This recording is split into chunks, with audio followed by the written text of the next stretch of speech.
More than 40 years ago, sporting history was made when a black South African boxer fought a white one for the first time for a national title.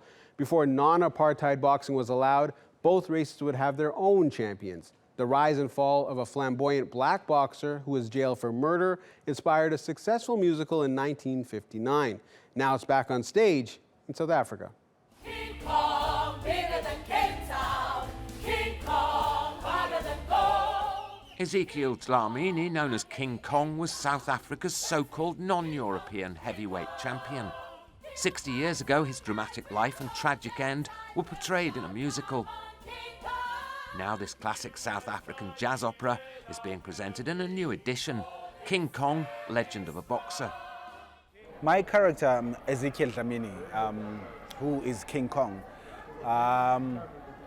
it's a true story. So this guy, he went through a lot of challenges and a lot of trials, and the story, I feel like the story, it's a cautionary tale in terms of, it teaches people in terms of to understand the power that they possess. King Kong, nothing can stop man.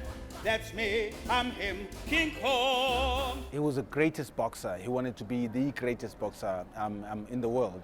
And with so much power that he possessed, he at some point he made some decisions that went, that kind of led to his demise in a way. Ezekiel was a gambler who became involved with local gangsters, embracing a violent lifestyle.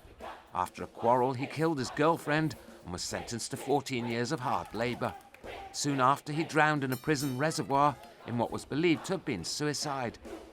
Unheard of at the time in apartheid-torn South Africa, the original production had an all-black cast who performed for multiracial audiences. During apartheid and being black performers, we didn't have the license or the space to be performers or to express ourselves. Whereas now we get to take that even further now, that we hope the show will go overseas as well. But also the beautiful thing is that when we redid this work, it wasn't just completely doing the original work, it was also adding in a new flavor of the current cast that we have, because it's a new age. So we can say more. We can also be more real on stage, because there's no cop waiting for us off stage to say, hey, what are you trying to say politically? So now it's more an expression of our art form more than a political story. A very short while, the end of a smile. Just a century that goes in a The musical highlights the jazz-infused indigenous influences that flourished in some black urban areas of the country. It's a lot of different genres.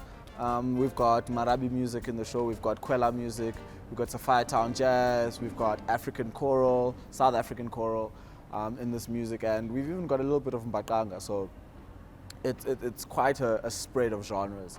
And because of the way we've done the show, we really had to rearrange and reorchestrate all the music in the show. It wasn't just one or two numbers. Because the band is smaller and because of other considerations on stage, it was a big orchestration process through many genres. After a sellout season in Cape Town and Johannesburg, the musical will return in December due to overwhelming public demand.